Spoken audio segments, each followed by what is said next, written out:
Hi, welcome back to the workshop for episode 24 of the ES335 build, and in this episode we're going to continue working on the fretboard by trimming it to shape and getting the frets knocked in.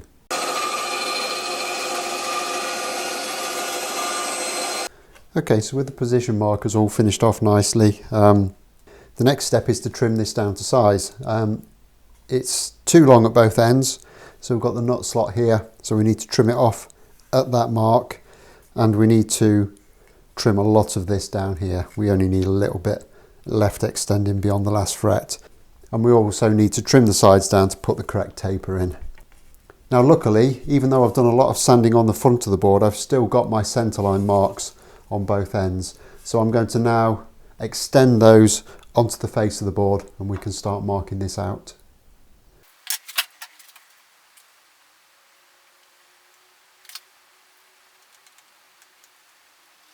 So with those marks re-established, now what I need to do is get the drawing out and determine exactly what dimensions I'm going to be cutting this board down to. Okay, so I've just taken some measurements off the drawing and they kind of match up with what I've kind of looked at on the internet, etc. And it's given me about 45mm at the nut, about 58 at the heel end and about 460mm overall length for the fretboard. That matches up quite well with the template that I used on the SG Junior build, which I believe has got a very similar fretboard. So happy to go ahead with that now. But of course we need to factor in that we've got a piece of binding on both sides of this board. So we need to subtract double the thickness of the binding from those dimensions.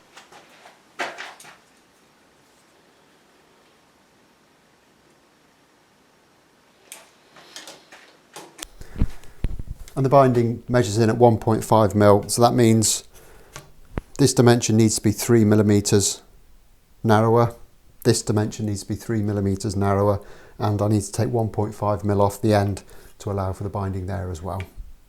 Okay, let's get marking out.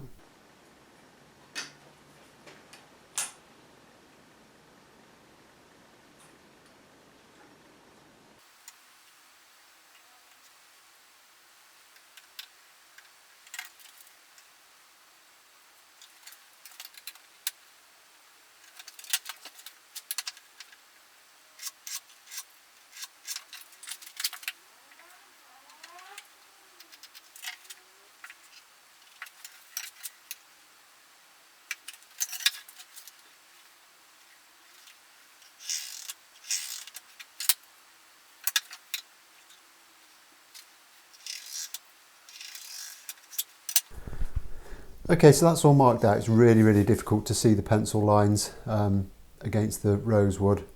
But I've checked it and I've double checked it and the markers all seem to sit visually centrally to those lines. So now it's just a case of biting the bullet and getting it trimmed down.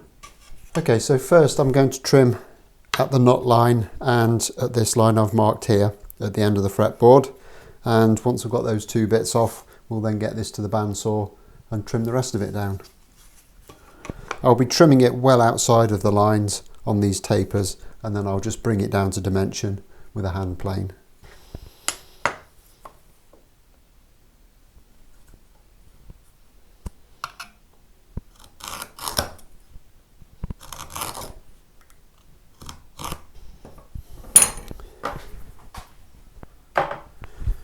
So just put a nice deep knife line in there and I'm just going to relieve back with a chisel into that to give me a nice positive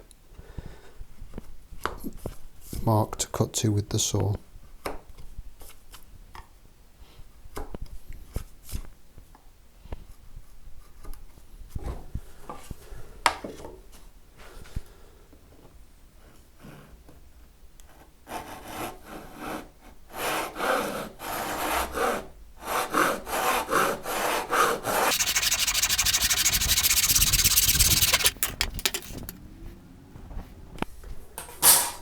I don't really know why I measured it then.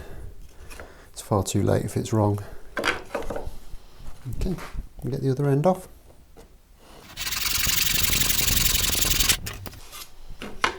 and then we can get to the bandsaw.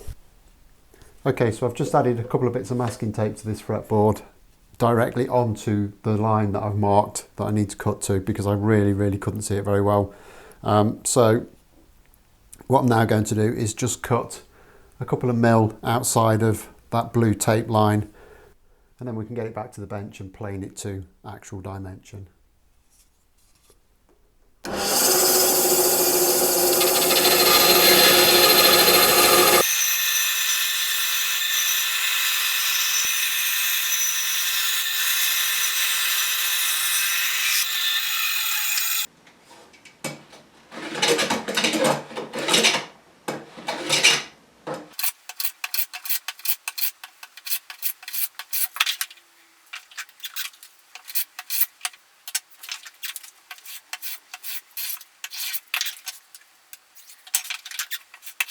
Okay, so with that all trimmed to size now, the first thing I need to do before I get on with the fretting itself is to just open up the top of these fret slots ever so slightly with a little triangular file.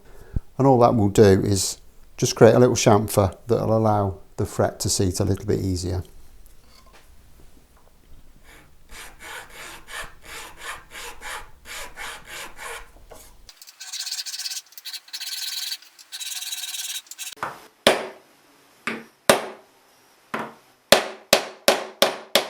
Right, so I was just about to break out the fret bending jig and get the fret wire bent up and cut down into the sizes that I need. However, there is a slight complication to this build in so much as, because this is going to be a bound fretboard, I need to nip the tangs. Now normally that's because the fret overlays the binding, but in this case it's not going to, it's going to be flush. But I want to nip the tang just to limit any fret sprout that might happen to the actual very top of the fret, because if there's too much fret sprout it can actually push the binding off. The problem I've got with that is I don't have any fret tang nippers. And while I was thinking this process through, it suddenly occurred to me that I've actually got a set of pre-cut, pre-radiused, pre-nipped frets that I had ordered in for another build and didn't use. So I'm just going to use those instead. It's a lot quicker and a lot easier. But for the time being, this will work perfectly fine. So I'm just going to start working my way down the board now and get these frets knocked in. Now on my last build, which was the Great Guitar Build Off, I actually did something I'd not done before and put glue into the fret slots, because Ben at Crimson told me it was a great idea. Not personally, of course, it was in a video. And to be honest, I didn't have a problem with that. It seemed to work very well, but that was a through neck. So it's very hard to kind of tell if it made any difference tonally or not. I'm not sure that it will. So I'm going to try it again on this build and just see if I can hear any difference once it's all done.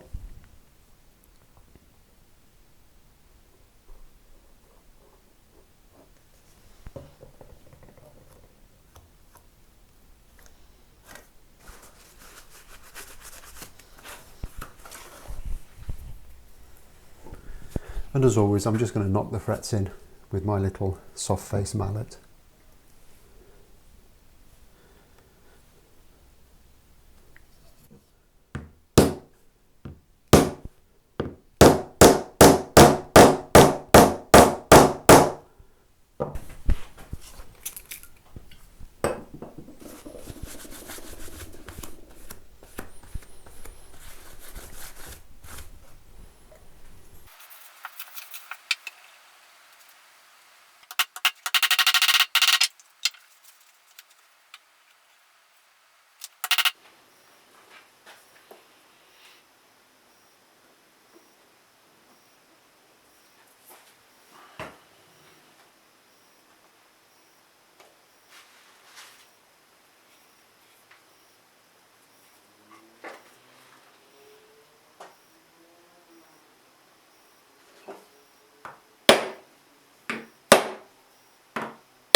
Okay, so the technique I'm using here is I'm just going to try and get a little bit of glue into the slot. Always seems to be too much.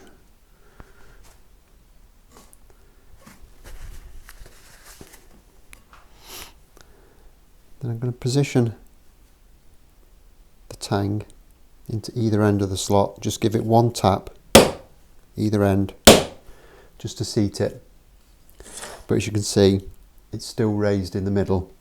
And that's really good. We want it like that. You should always have your frets slightly over radiused. And the reason for that is I'm now going to start to work it from the centre to the edges.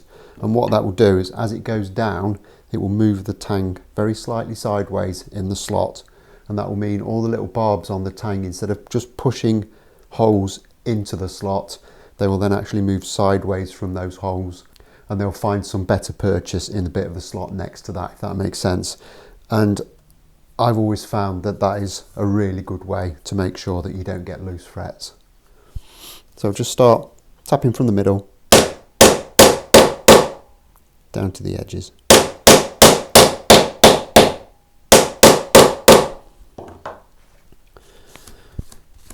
And give it a bit of a clean up.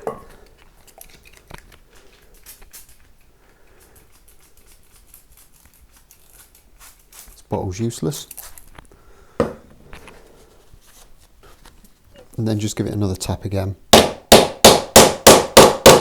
And you'll see if there's anywhere that hasn't gone down properly, because it will squeeze a bit more glue out, but we seem to be really well down there. And then as a final check, I'll give it a visual check, but then I'll run my thumbnail and my fingernail down the side of the fret just to feel if I can get under or not, and I can't there. So that's all good. So I'm just going to work my way down the board and get the rest of these put in now. Okay, last one.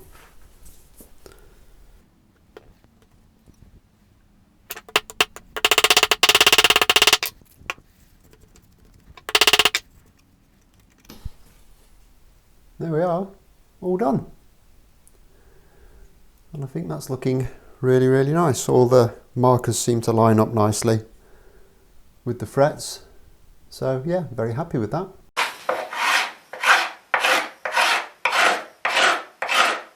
So next up, we just need to trim down the extra material, and then we can look at filing it all flat and level. And to clean these up, I'm just going to take my fret cutters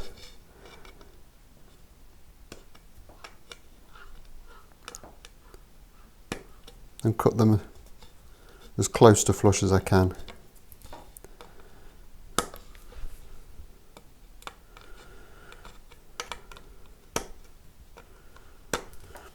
I'm quite happy to cut down through the fret at this stage, because there isn't any tang kind of sticking out of the edge of the fretboard, so I'm not going to crush the tang at all.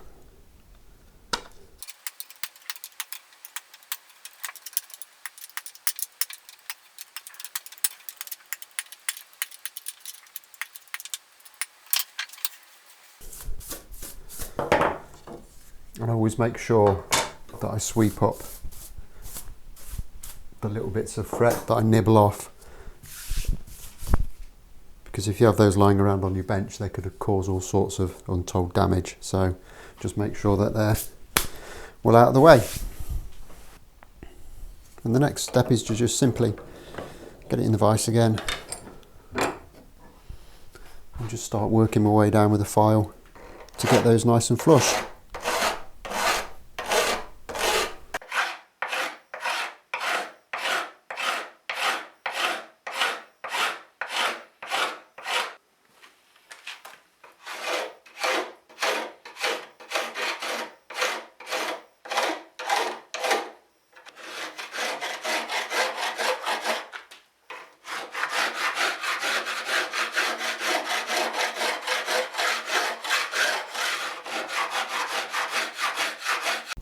Okay, and there's the fretwork finished off. I've got to say I'm very happy with that. It's all gone down really nicely, and I think the fretboard is looking super swish now. So the next stage in the process is to get the binding onto the fretboard, and this is something I've never actually done before, so it's going to be a first for me, but I think we've packed enough into this episode as it is, so I'll leave that till next time. So as always, Like if you've liked, subscribe if you haven't already done so, and I'll look forward to seeing you next time. Thanks a lot for watching. Bye bye.